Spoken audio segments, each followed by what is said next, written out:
네, 안녕하십니까. 참화제과 대표원장 박인순 혈관외과 전문의입니다. 오늘은 베나실이 진짜 좋은 경우라는 제목으로 말씀을 드려보려고 하는데요. 베나실이라는 치료가 최근 많은 인기를 얻고 3세대 비열 치료 중에 하나로서 많이 시행이 되고 있습니다. 이 베나실 치료에 대해서 여러 가지 특장점이나 장단점에 대해서도 여러 번 말씀을 드렸었는데요. 오늘은 베나실 치료가 진짜 좋은 경우라는 제목으로 조금 말씀을 드려보고자 합니다. 베나실 치료는 상당히 좋은 장점이긴 한데 알러지 반응이나 면역 반응 때문에 좀 가려움증이나 오히려 통증이 유발되는 경우가 있어서 그 다음에 몸 안에 사실상 영구적으로 남는 물질이기 때문에 장기적으로 조금 어떤 예상치 못한 합병증이나 면역 반응이 나타날 수 있다는 것이 이제 단점 중에 하나라고 말씀을 드렸었습니다. 결국 알러지 반응만 없으면 정말 좋은 치료가 될 수 있는데 베나실 치료를 하더라도 알러지 반응이 잘 없는 경우가 있습니다. 어떤 경우냐면 통상적으로 하지정맥류는 대복제 정맥 또는 소복제 정맥에 생기게 됐는데 그 알러지 반응이라고 하는 것이 신기하게도 대복제 정맥, 즉 사타구니에서 시작해서 허벅지 안쪽, 무릎 내측, 종아리 내축을 따라 내려서 가는 긴 대복제 정맥을 치료했을 경우에 알러지 반응이 훨씬 더 많이 생기고요.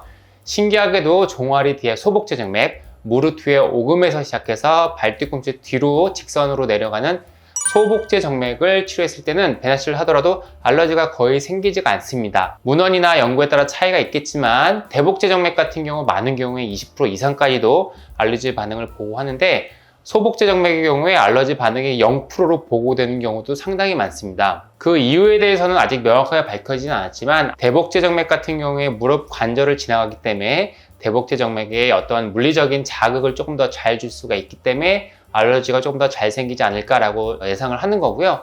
소복제 정맥 같은 경우에는 무릎 관절 직 하방에서 치료를 하기 때문에 우리가 걷거나 무릎을 구부린다고 하더라도 소복제 정맥은 물리적인 영향을 받는 경우가 적습니다. 알러지라고 하는 것은 물질이 들어가서 생기는 거긴 한데 물리적인 외부 자극으로 인해서도 알러지 반응이 더 잘 일어나는 거라서 대복제 정맥 같은 경우에는 알러지가 생겨서 아주 드물지만 매우 불편한 합병증이 생겨서 다시 혈관을 뜯어내는 사례가 있었지만 신기하게도 소복제 정맥은 아직까지 그런 사례가 하나도 없었고요. 실제로 저희 병원에서도 치료를 해보면 소복제 정맥 같은 경우 알러지가 생기는 경우가 훨씬 적습니다. 그리고 또 하나 장점은 소복제 정맥 같은 경우에는 해부학적인 구조가 혈관이 매우 급격하게 심무정맥으로 들어간다거나 혈관의 각도가 조금 고각이라서 사실 레이저나 고주파 같은 경우 치료할 때 혈관 내를 균일하게 치료하기가 조금 어려운 해부학적인 구조들이 있는데 베나실 같은 경우에는 아무리 혈관이 휘어져 있다고 한들 혈관 안에 약물을 그냥 잘 채워넣으면 되는 개념이라서